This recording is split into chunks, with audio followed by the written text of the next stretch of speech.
ready ba? Opo. Oo, uminom ka muna. Salamat, ha? Sige, mag-set up lang ako, ha? Sige po. Sorry, ano ulit pangalan niyo? Chris. Chris. Oo. Chris, pagandahin mo ako dyan, ha? Kailangan ko kasi talaga ng trabaho, eh. Hindi naman ako mahirapan pagandahin ka kasi maganda ka naman talaga, eh. Wala ng bola pa siya. Hindi ko kailangan ng bola. Kailangan ko trabaho, kaya pagandahin mo talaga ako, ha? Sige na, inumin mo na yan. Ay, sige. Salamat, ha?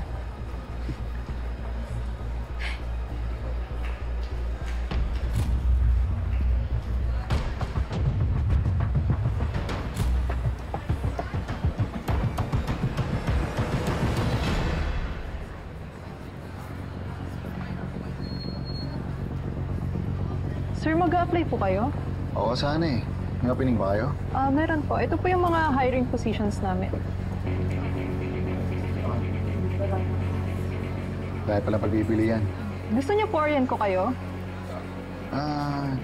Pwede. Pero mag-share lang muna ako. Okay po. Babalik ako, ha? Sige po. Thank you. Sandali lang, ha?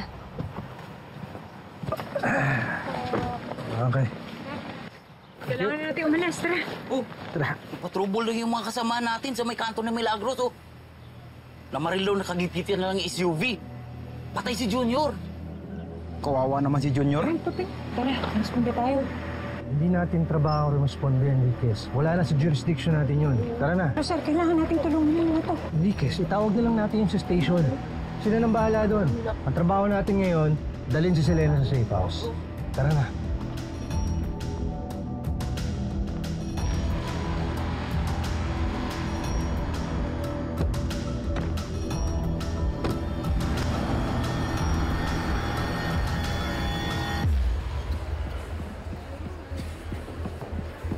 Ano? Ready ka na? Opo. Sige. Okay ba? Tara. Palagay lang po ako, ha?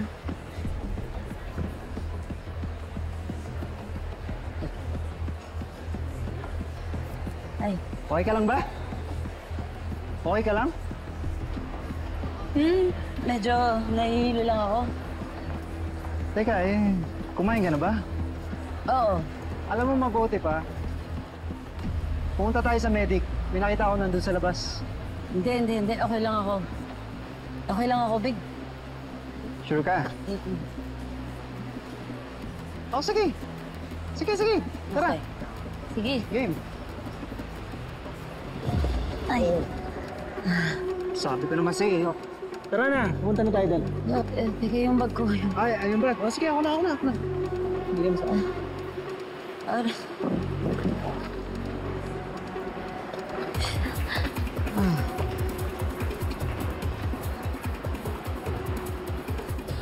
Hindi ka lang. Ready. Nalala. Isa mo lang.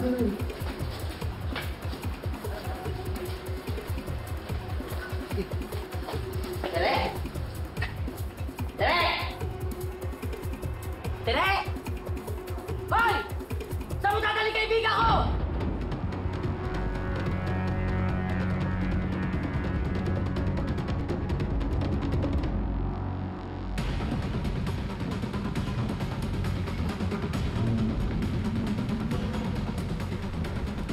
Saan niyo dadali kaibigan ko? Sabi niyo nga yun! Baka mag-iimin eh! Bisan nyo!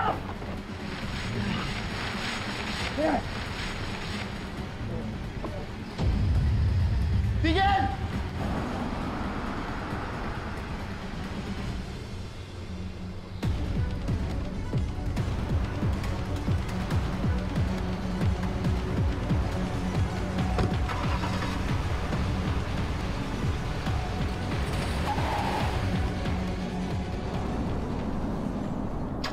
Pasok po.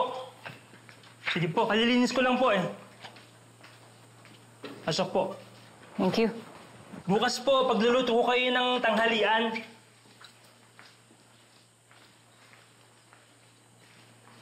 Ako nga po pala si Erning. Malapit lang po yung tirahan ko sa may palengke. Sir, ito po pala yung number ng anak ko.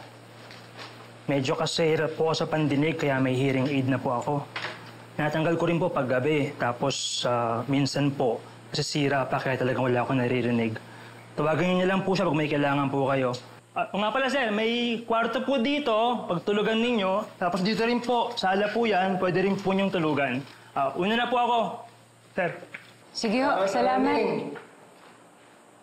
Ma'am Bobby, Sir Tonyo, tara, share muna tayo. Celebrate naman natin na nakarating tayo dito ng buhay. Selena, magpahinga ka na. Damayan niyo na ako, ma'am. Para ma-relax-relax naman tayo. Hintay ka na akong mamatay kanina eh. Pasensya ka na, hindi pwede. Sige na, ma'am. Kahit isa lang. Gabi naman na eh. Alam niyo, natutulungan talaga ako ng alak, lalo na pag sa mga sitwasyon na ganito. Natatanggal yung anxiety ko, tsaka nare-relax ako. Medyo dumadaldal nga lang ako ng konti, pero mas okay naman na yun kaysa kinakabahan. Pwede naman siguro, isa lang. Sir, inom ka? Isa lang naman. Ay, hindi yun pwede sa atin, sir.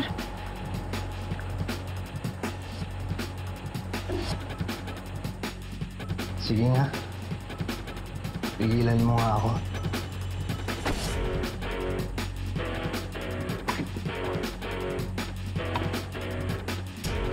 Akin yung sabi yan eh.